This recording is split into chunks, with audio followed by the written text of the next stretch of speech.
Hello বন্ধুরা, Shamim with village ফুডে তোমাদের সবাইকে স্বাগত জানাই। আজকে আমি তোমাদের রান্না নয়, আমি চালের আটা দিয়ে তোমাদের আমি পাঁপড় তৈরি করে দেখাবো। পাঁপড় কিভাবে তৈরি করে তোমাদের আমি সেটাই দেখাবো। এখানে আমার আছে শুকনো চালের গুঁড়ি 2 বাটি, পরিমাণ মতো নুন, জোয়ান, শুকনো লঙ্কা কুচি আর ধনেপাতা কুচি। আমি এইখানে পরিমাণ মতো নুন দেবো, আর এখানে শুকনো লঙ্কা আমি কেটে নিয়েছি, দানাগুলো আমি বার করে নিয়েছি, আমি দিয়ে দেবো।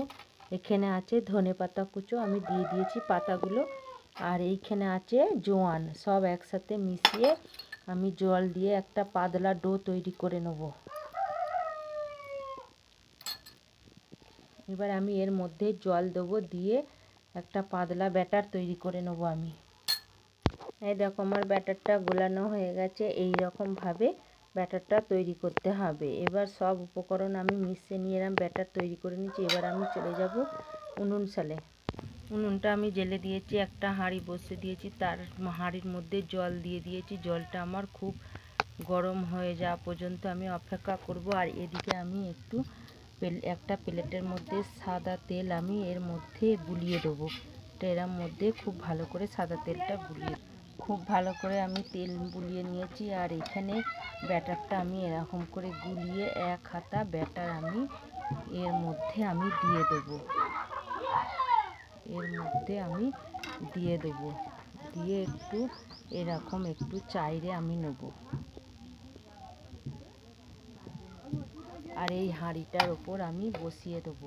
তারপর একটু ঢাকা দিয়ে আমি 10 থেকে 15 মিনিট আমি ভাপিয়ে নেব। আমি এদিকে আর একটা প্লেট আমি রেডি করে নিয়েছি, আর এদিকে আমি এটা ঢাকাটা খুলে আমি দেখবো আমার এইটা হয়ে গেছে। আমি এবার ঠান্ডা করতে দেবো। এইখানে এটা ঠান্ডা করতে দেবো। আর আরেকটা প্লেট আমি এদিকে বসিয়ে দেবো। এটাও আমি এরকম করে চাপা দিয়ে দেবো।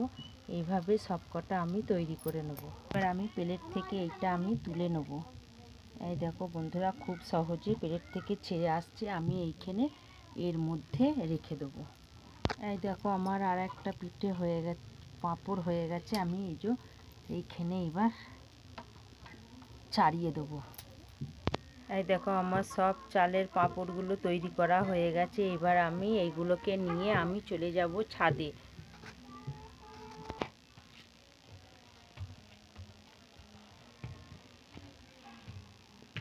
বন্ধুরা, আমি এখন ছাদে রোদ্দুরে চলে এসেছি। আমি এইগুলো এখন রোদ্দুরে ভালো করে 3 থেকে 4 দিন রোদে খুব ভালো করে শুকিয়ে নেব।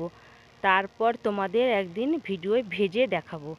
বন্ধুরা, প্রথম থেকে শেষ পর্যন্ত ভিডিওটা দেখবে আর এইভাবে বাড়িতে বানিয়ে পাঁপড় তৈরি করে খেয়ে দেখবে কেমন হয়েছে। বাড়িতে এইভাবে খেয়ে দেখবে কেমন হয়েছে, কমেন্ট করে জানাবে।